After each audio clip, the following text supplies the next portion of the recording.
الحمد لله رب العالمين والعاقبة للمتقين والصلاة والسلام على سيد الأنبياء والمرسلين أما بعد فأعوذ بالله من الشيطان الرجيم بسم الله الرحمن الرحيم يا أيها الذين آمنوا صلوا عليه وسلموا تسليما اللهم صل على سيدنا ومولانا محمد معدن الجود والكرم منبع العلم والحكم وآله وصحبه وبارك وسلم صلاة وسلام عليك يا سيدي يا حبيبي يا رسول الله مولاي صل وسلم دائما أبدا على حبيبك خير الخلق كلهم منزه عن شريك في محاسنه فجوهر الحسن فيه غير منقسم ثم الرضا عن أبي بكر وعن عمر وعن علي وعن عثمان ذي الكرم بلغ العلا بكماله كشف الدجى بجماله حسنت جميع خصاله صلوا عليه وآله تیرے غلاموں کا نقش قدم ہے راہ خدا وہ کیا بہک سکے جو یہ سراغ لے کے چلے۔ سرور کائنات صلی اللہ تعالی علیہ وسلم کی مقدس ذات ستودہ صفات جو تمام کمالات کو لیے ہوئے جلوہ گر ہوئے، بلکہ وہ کمال ہی اس لیے ہے کہ وہ میرے آقا کا وصف ہے، ورنہ کمال کے اندر کمال نہیں ہے، میرے آقا سے نسبت کی وجہ سے اسے کمال ہے۔ سرور کائنات صلی اللہ تعالی علیہ وسلم کی پھر ذات وہ عظیم ذات ہے کہ اگر کسی ذرے کو بھی سرکار سے نسبت ہو جائے تو رشک ماہتاب ہو جائے۔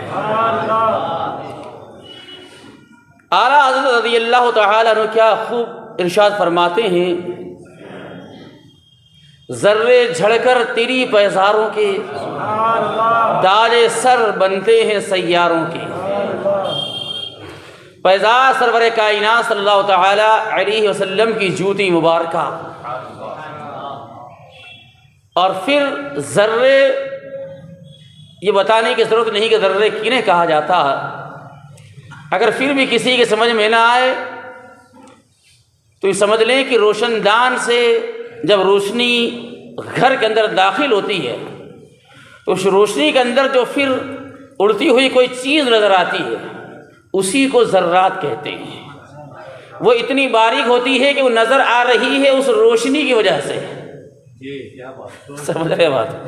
اگر وہ روشنی دبا دی جائے تو پھر وہ ذرات نظر ہی نہیں آئے، یعنی اتنے وہ باریک ہوتے ہیں کہ نظر آ رہے ہیں اس کی وجہ سے کہ روشن دان کے چھید سے جو روشنی داخل ہو رہی ہے اسی کی وجہ سے وہ ہماری نظر میں آ سک رہے ہیں، تو یہ ہے ذرات، انہیں کہا جاتا ہے۔ تو اعلیٰ حضرت فرماتے ذرے جھڑ کر تیری پیزاروں کی، یعنی سرور کائنات وسلم جب جلوہ گر ہوتے ہیں اور اپنی نعل مبارک کو پہن کر کے تشریف لے جاتے ہیں اور کاشانہ اقدس میں پہنچ کر اب اگر اسے میرے آقا جھاڑیں تو اب ذرے جائیں گے کدھر جائیں گے؟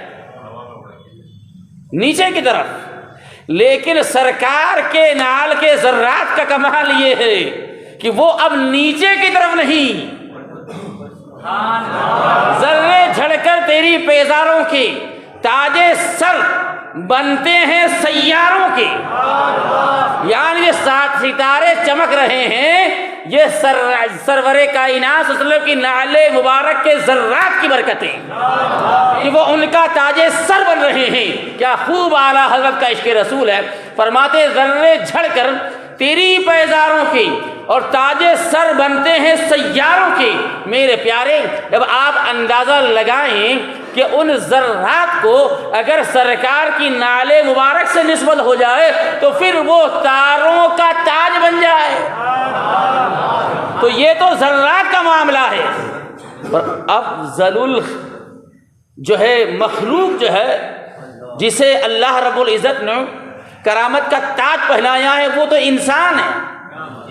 جب ذروں کو نسبت ہو جائے تو اس کا کمال یہ کہ جو ہے تاروں کے سروں کا تاج بن جائے جن انسانوں کو سرکار سے نسبت ہو جائے۔ تو میرے پیارے اندازہ لگائیں آپ کہ اب ان کا فضل و کمال کیا ہوگا۔ ایک ذرہ ایک ناچیز چیز ہے، بہت کم، نہ اس کے اندر جان ہے، نہ بول سکتا ہے، نہ کچھ کر سکتا ہے، لیکن سرکار کی نام سے نسبت ہو جائے، اس سے اڑ جائے تو اب اس سے یہ کمال حاصل ہو جائے۔ اور جو انسان ہے، جو افضل المخلوق ہے، تمام مخلوق میں افضل ترین اللہ رب العزت نے انسان کو بنایا ہے۔ اور وہ کیوں بنایا ہے؟ اس لیے کہ انسان کو سرکار کی شکل کے اوپر بنایا ہے، وجہ بھی یہ ہے۔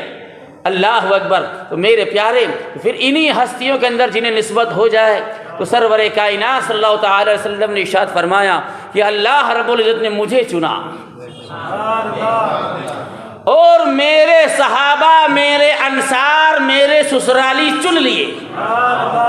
تو یہ کوئی جو سرکار کا صحابی بن گیا یا سرکار کی اہل کے اندر یا رشتہ دار بن گیا یا جو سرکار کا سسرالی بن گیا، تو یہ کوئی حادثاتی پروگرام نہیں ہو گیا کہ وہ اچانک بن گیا ہو، بلکہ یہ اللہ رب العزت کا پہلے سے فیصلہ ہے۔ اللہ پہلے چن چکا ہے کہ میرے حبیب کا صحابی بنانا کس کو ہے، اہل بیت بنانا کس کو ہے، سسرالی بنانا کس کو ہے، رشتہ دار بنانا کس کو ہے، یہ اللہ رب العزت پہلے ہی چن چکا ہے۔ انہی ہستیوں کے اندر ایک عظیم ذات، افضل البشر بعد الانبیاء بالتحقیق، یعنی سیدنا صدیق اکبر رضی اللہ تعالیٰ عنہ کی ذات مبارکہ ہے میرے پیارے۔ اور پھر ایک عظیم ذات صحابی رسول کے اندر حضرت خالد ابن ولید رضی اللہ تعالیٰ عنہ کی بھی، جو جگر اللہ رب العزت نے حضرت خالد کو عطا فرمایا وہ انہی کا حصہ تھا۔ بلا خوف و خطر یہ نہیں دیکھا کرتے تھے کہ سامنے کتنی بڑی فوج ہے، کتنے ہتھیاروں سے لیس ہے، بس یا رسول اللہ کا نعرہ لگایا اور میدان کے اندر کود پڑے۔ جب تک ایمان نہیں لائے تھے تب بھی جوہر بہادری کا یہی معاملہ تھا، لیکن جب ایمان لے آئے اور سرکار کی نگاہیں پڑ گئی تو پھر تو اور زیادہ نکھار آپ کے اندر پیدا ہو گیا۔ اللہ اکبر۔ آپ دیکھیں کیا شان حضرت خالد ابن ولید رضی اللہ تعالی عنہ کی ہے کہ سرور کائنات صلی اللہ تعالی علیہ وسلم نے سیف اللہ کا لقب آپ کو عطا فرمایا کہ یہ اللہ کی تلواروں میں سے ایک تلوار ہے۔ میرے پیارے، وہ حضرت خالد ابن ولید رضی اللہ تعالی عنہ، لیکن ان تمام ہر صحابی شرف و کمال والا ہے، ہر صحابی، لیکن جو حضرت سیدنا صدیق اکبر ہیں وہ آپ ہی کا حصہ ہے۔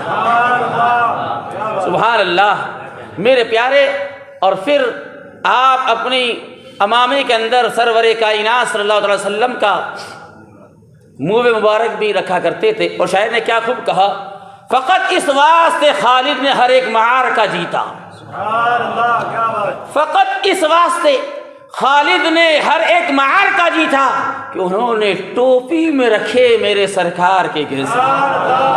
ایک مرتبہ تو عین حالت جنگ کے اندر جو امامہ کی ٹوپی تھی وہ کی وجہ سے شاید گھر بھول گئے، اور ادھر جنگ چل رہی ہے، یعنی کتنا اہم موڑ ہے، کتنا نازک معاملہ ہے کہ انسان ہلکا سا چوکے تو گردن کٹے، بازو کٹے، ہلکی سی چوک ہوتی کہ کدھر سے تلوار کسی بھی وقت آ سکتی ہے، لیکن این حالت جنگ کے اندر آپ ٹوپی تلاش کرو گے۔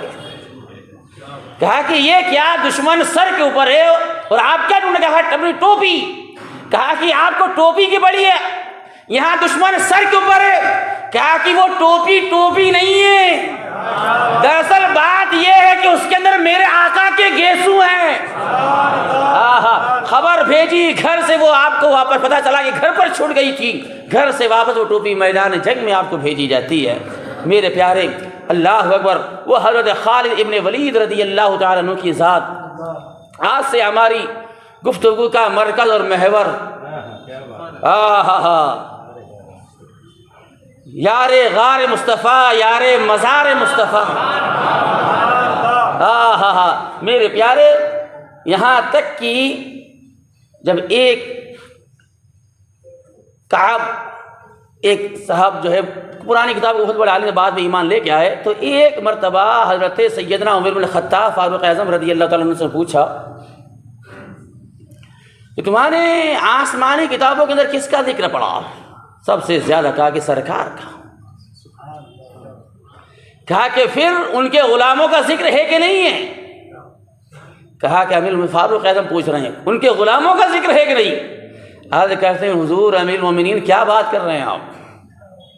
ان کے غلاموں کا بھی ذکر ہے، لیکن جو سب سے زیادہ ذکر میں نے آسمانی کتابوں کے اندر پڑھا ہے وہ ذات ایک تو آپ کی ہے اور سیدنا صدیق اکبر کی ہے.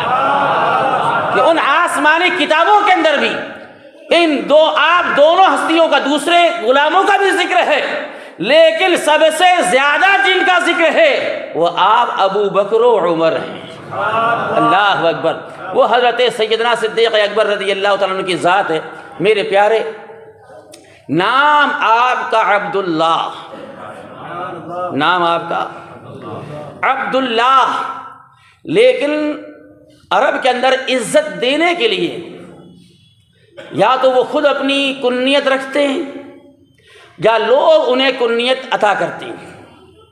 اور آپ کے حضرت سیدنا صدیق اکبر رضی اللہ تعالی عنہ کی جو کنیت ہے وہ ابو بکر ہے. بہت سی مرتبہ اولاد کی طرف سے نسبت کر دی جاتی ہے کنیت کی، جیسے کہ حضرت سیدنا امیر المومنین فاروق اعظم رضی اللہ تعالیٰ عنہ کی کنیت ابو حفص، آپ کی بیٹی حضرت حفصہ، ان سے نسبت.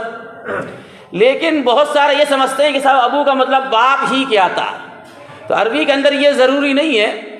جیسے کہ بہت سارے وہاں حضرت امام اعظم کے نام میں دھوکہ کھا جاتے ہیں، اور جھوٹے واقعہ بھی لوگوں نے گڑھ ڈالا کہ ابو حنیفہ یعنی حنیفہ آپ کی بیٹی تھی، ان کے باپ تھے، اور ایک مرتبہ مسئلہ ہو گیا، ان کی بیٹی نے مسئلہ بتا دیا. تاریخ نگاروں نے لکھا کہ امام اعظم کی کوئی بیٹی ہی نہیں تھی، حنیفہ نام کی تو چھوڑو، بیٹی ہی نہیں تھی. یہ ابو لفظ سے بہت سارے حضرات دھوکہ کھا جاتے، سمجھتے ہیں کہ صاحب شاید باپ کے معنی کے اندر یہ لیا جاتا ہے، بلکہ یہ ابو کے معنی ہمیشہ باپ کے لیے نہیں ہوتی. باپ کے لیے بھی لیے جاتے ہیں، لیکن ہمیشہ یہ باپ کے لیے نہیں ہوتے ہیں، بلکہ ابو کے معنی ہوتے ہیں باعث ایجاد، یعنی وہ جو یا باعث اصلاح، کہ باپ بھی ایک باعث ایجاد ہوتا ہے، تو اس لیے بھی وہاں ابو کا اطلاق کر لیا جاتا ہے. لیکن فرماتے ہیں کہ ابو کا معنی والا کی بھی آتی. ایک موقع پہ حضرت کوئی بات ہوگی حضرت خاتون جنت اور فاطمہ الزہرا رضی اللہ تعالی عنہا اور مولا علی کے درمیان. حضرت مولا علی سیدھے مسجد کے اندر پہنچ گئے، لیٹ گئے. میرے آقا تشریف لے گئے اپنی شہزادی کے گھر پہ. پوچھا علی کہاں ہے؟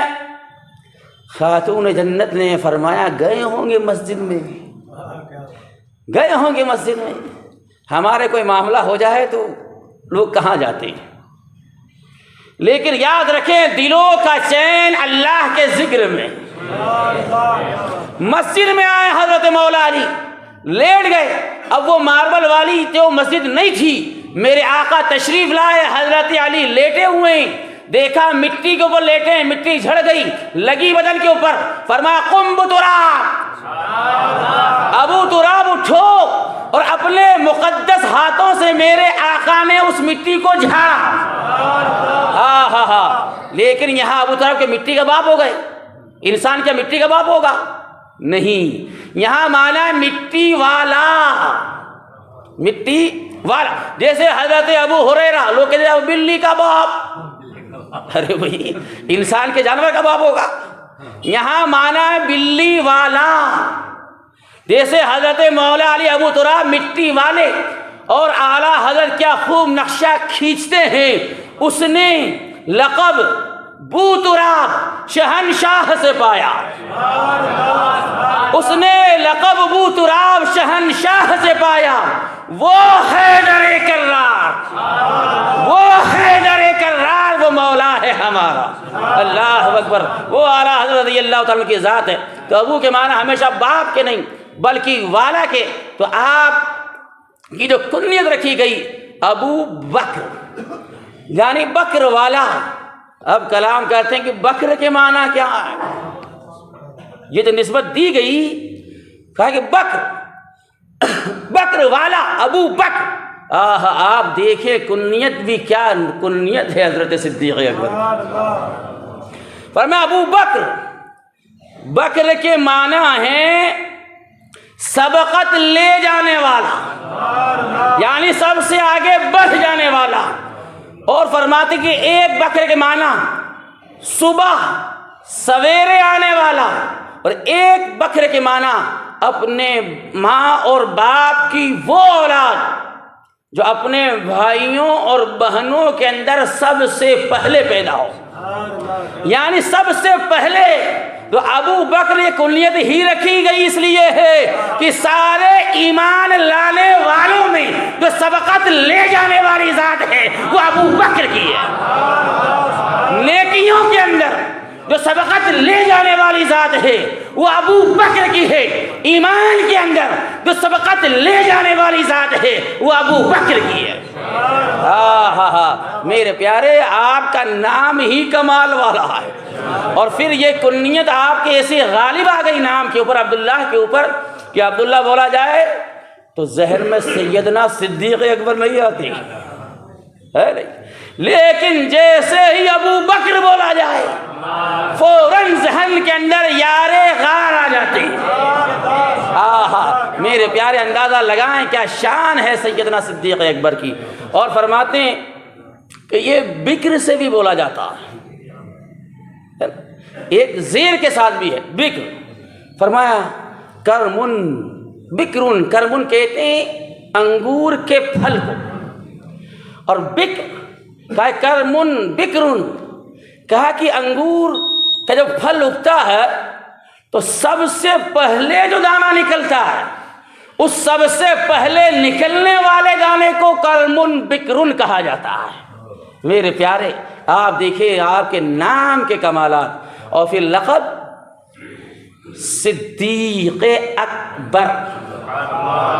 ایک ہے صادق، ایک ہے صادق سچا، اور صدیق جو لقب دیا گیا آپ کو صدیق، کہا کہ ایک معنی تو ہے نہایت ہی سچا، اور ایک معنی ہے مبالغے کی حد تک سچا، یعنی ایک ہے صادق سچا اور ایک ہے نہایت ہی سچا۔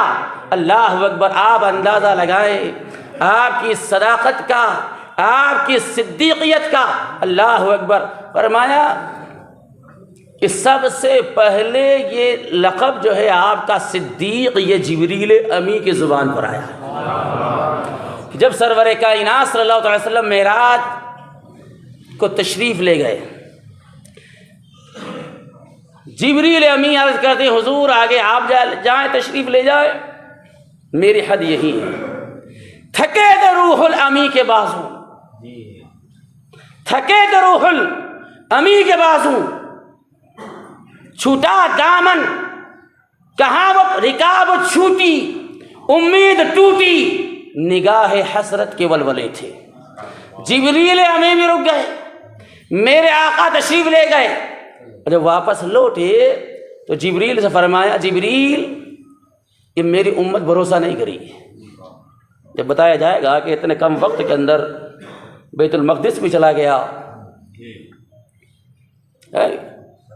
7 آسمانوں کی سیر بھی کر لی، جہنم کو بھی ملاحظہ فرمایا، جنت کو بھی دیکھا، رب کے قرب خاص میں بھی گیا، بلا حجاب رب کا دیدار بھی کیا، کلام بھی فرمایا، یہ مانے گی نہیں۔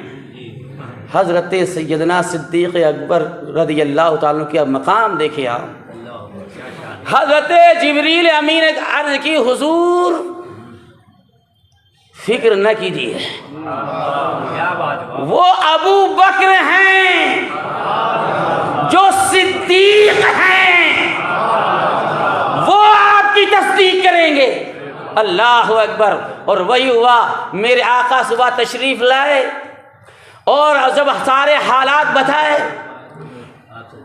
یہ مشرکین مکہ سے بھی گئے گزرے ہیں، وہابیہ ان سے بھی گئے گزرے، سمجھ رہے ہو کہ دیرا وہ کہتے معراج ہے لیکن وہ خواب میں ہے، ایسے نہیں ہو سکتی۔ ارے بے وقوف ہو، اگر خواب کا معاملہ ہوتا تو مشرکین مکہ کو بھی اعتراض نہیں ہوتا، مشرکین مکہ کو بھی تکلیف نہیں ہوتی، اور بہت سارے مرتد بھی ہوئے واقعے معراج کے بعد، ایمان سے بھی گئے بہت سارے کہ یہ کیسے ہو سکتا ہے، یہ کیسے ہو سکتا ہے۔ ارے خواب کے اندر تو بندہ کیا سے کہاں سے کہاں ادھر کی ادھر سیر کر لے، خواب میں تو کسی کو اعتراض ہے ہی نہیں۔ معاملہ تو جاگتے کا تھا، جسم کے ساتھ کا تھا، لیکن یہ وہابیہ مشرکین مکہ سے بھی گئے گزرے۔ اب یہ صبح کو کھڑے ہوئے اور جیسے ابو جہل کو پتہ چلا تو بڑا خوش ہوا کہ اب تو کام ہو گیا ہے، یعنی اب تو ایک ہتھیار مل گیا ہے سرور کائنات سے لوگوں کو دور کرنے کا، متنفر کرنے کا، پھیرنے کا۔ سیدھا چلا حضرت ابو بکر کے گھر پہ، دروازہ بجایا، ہاں، کیونکہ ظاہر سی بات ہے کہ حضرت ابو بکر اس پرسنالٹی کا نام تھا جو مکہ کے اندر دانا مانے جاتے تھے، سمجھدار، پڑھے لکھے، کوئی عام لوگ نہیں تھے۔ سیدھا پہنچا کہ یہ بڑے سمجھدار ہیں، انہی سے پوچھو۔ سیدھا گیا، دروازہ کھٹکھٹایا، حضرت ابو بکر نے کہا کیا بات ہے؟ کہا کہ جانتے ہو کیا کہہ رہے ہیں؟ کہا کہ کون کیا کہہ رہے ہیں؟ کہا کہ وہ تمہارے صاحب کیا کہہ رہے ہیں؟ کہا کہ کیا کہہ رہے ہیں؟ وہ کہہ رہے ہیں کہ وہ کیونکہ سرکار نے ابھی آگے کا معاملہ بیان نہیں فرمایا تھا، ابھی صرف بیت المقدس تک کا ہی بتایا تھا ان کی عقلوں کے مطابق، تو کہا کہ وہ کہہ رہے کہ راتوں رات مسجد اقصی بھی چلے گئے، واپس بھی آ گئے۔ حضرت صدیق اکبر باہر آئے ہیں، کہا کہ واقعی تو ابو جہل ہے، واقعی تو ابو جہل۔ ارے یہ مسجد اقصی کیا، وہ فرمائیں کہ میں عرش اعظم سے پرے ہو کر آیا ہوں، تب بھی ابو بکر ان کے اوپر ایمان لاتا ہے، ان کی تصدیق کرتا ہے۔ اللہ نعرہ رسالت، صدیق اعظم۔ سیدھے سرکار کی بارگاہ میں حاضر ہوئے، عرض کی حضور ابو جہل کہتا اور میں نے کہہ دیا ہے کہ اگر عرش اعظم سے آگے بھی جا کر آئیں ابو بکر اس بات کی تصدیق کرتا ہے۔ میرا آقا مسکرا کہ ابو بکر بات ایسی ہی ہے، بات تو یہی ہے کہ معاملہ صرف مسجد اقصی کا نہیں۔ اب انہوں نے اعتراض کیا کہ اگر اچھا جا کے آئے بتائیں مسجد اقصی میں کھڑکیاں کتنی ہیں، دروازے کتنی ہیں، محرابیں کتنی ہیں، یہ کتنے ہیں، وہ کتنے، آپ مجھے بتائیں، آپ یہاں نماز پڑھ رہے ہیں بیچ کی مسجد میں کھڑکیاں کتنی ہیں؟ ہے کہ نہیں؟ بندہ کھڑکیاں گنے گا کہ نماز پڑھے گا؟ لیکن کرم دیکھیں،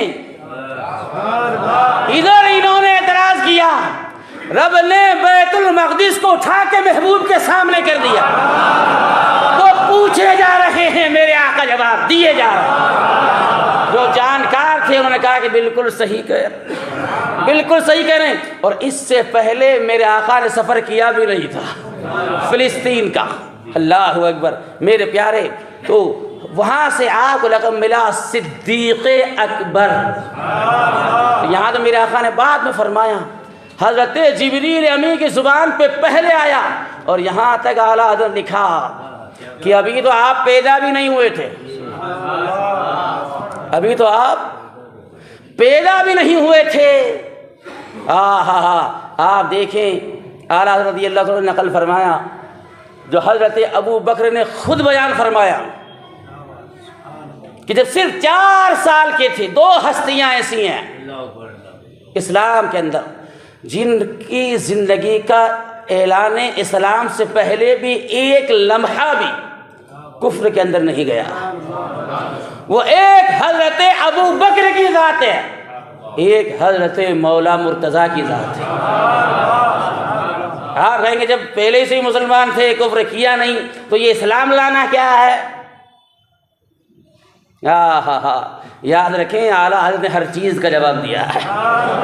سوال ہوا کہ ایک کہتا ہے کہ حضرت علی 8 یا 10 سال کی عمر میں ایمان لائے، ایک کہتا ہے کہ حضرت علی بچپن سے مسلمان تھے. دونوں کا قول، دونوں میں سے کس کا قول صحیح ہے؟ اعلیٰ فرمایا کہ دونوں کا صحیح ہے، دونوں کا صحیح. اور پھر کہ دونوں کا کیسے صحیح ہو سکتا؟ کہا کہ وہ اس لیے کہ حضرت علی نے آنکھیں کھولی سرکار کی آغوش کے اندر، تربیت پائی ہے سرکار کی آغوش رحمت میں، تو کفر سے شرک سے ان کا دامن آلودہ ہوا ہی نہیں، وہ مسلمان ہی رہے. ہر پیدا ہونے والا بچہ فطرت اسلام ہی کے اوپر ہوتا ہے. بڑا ہونے کے بعد اس کے ماں باپ اسے یہودی، نصرانی یا کافر، مشرک بنا دیتے ہیں، لیکن حضرت علی کا دامن کبھی کفر شرک سے آلودہ ہوا ہی نہیں. کہا کہ پھر یہ ایمان لانا، کہا کہ کیا قرآن نہیں پڑھا؟ جب حضرت ابراہیم سے رب نے کہا ایمان لاؤ، حضرت ابراہیم نے کہا لایا. تو کیا پہلے مسلمان نہیں تھے حضرت ابراہیم؟ نبی پیدائشی مسلمان ہے، وہ مسلمان ہی ہے. نبی کفر شرک تو چھوڑو، گناہ تو چھوڑو. فرمایا کہ یہ عقیدہ ہے، نبی کا یہ وصف ہے کہ وہ کام بھی نبی سے صادر نہیں ہوتا ہے جس کام کو لوگ مکروہ جانے، برا جانے، ناپسندیدہ جانے. یعنی گناہ تو گناہ ہے، ہوتا ہی نہیں ہے. وہ فعل مکروہ کا بھی ارتکاب نبیوں سے نہیں ہوتا ہے، وہ چاہے اعلان نبوت سے پہلے کا معاملہ ہو، چاہے اعلان نبوت کے بعد کا معاملہ ہو. اللہ اکبر. کہا کہ بس ایسے ہی، کہا کہ وہ پہلے والا ایمان اجمالاً اور اعلان کے بعد والا تفصیلاً. اللہ اکبر. تو یہ دو ذات. تو ایک موقع پہ حضرت ابو بکر نے عرض کی حضور جب میرے باپ ابو قحافہ 4 سال کی عمر تھی، یہ ذہن بھی حضرت صدیق اکبر کا ہے کہ 4 سال بال ہی باتیں بھی نقش کے ہیں.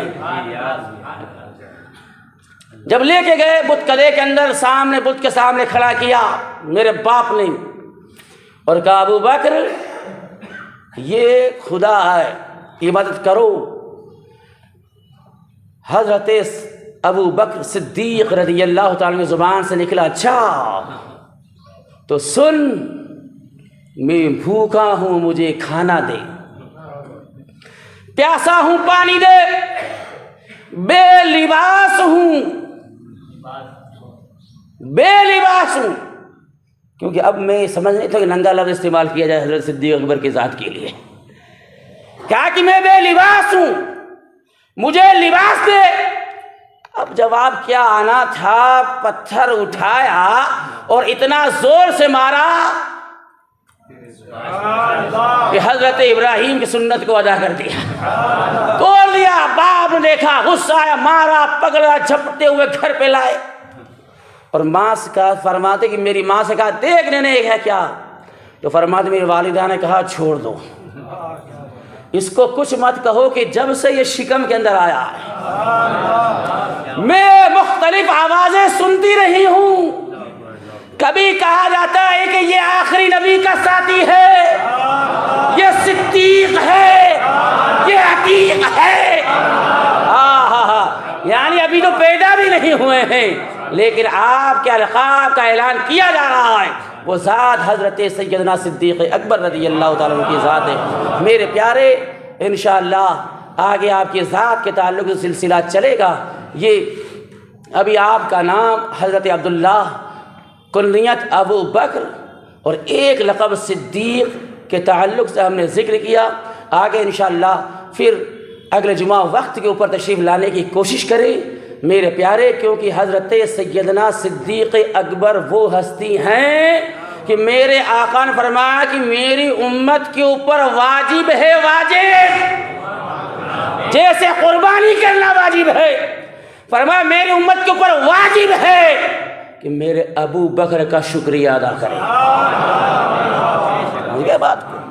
تو پھر یہ آپ سے محبت کا تقاضا ہے، شکریہ کیا کریں گے؟ ابو حضرت صدیق اکبر شکریہ، یوں شکر ادا ہوگا؟ نہیں، شکریہ یوں ادا ہوگا کہ ذکر صدیق اکبر کیا جائے، بات ہو تو تذکیر ابو بکر ہو، چرچا ہو سیدنا صدیق اکبر کا ذکر ہو، اس طریقے سے شکر ادا ہوتا ہے میرے پیارے۔ اور انشاءاللہ اسی شکریہ کے اندر 27 تاریخ کو جمعرات بچھو گھاٹی کے اوپر جشن یار غار مصطفیٰ بنایا جا رہا ہے، جس میں حضرت علامہ مفتی افضال رضوی صاحب اور شہزادہ حضور شہباز لکن اویس رضا صاحب حیدرآباد سے تشریف لا رہے ہیں۔ تو آپ حضرات جو ہے اس کے اندر شرکت فرمائیں، کھڑے ہو کے صفوں کو درست فرما لیں۔ اللہ رب العزت ہمارا حامی ناصر ہو، وآخر دعوانا ان الحمد للہ رب العالمین۔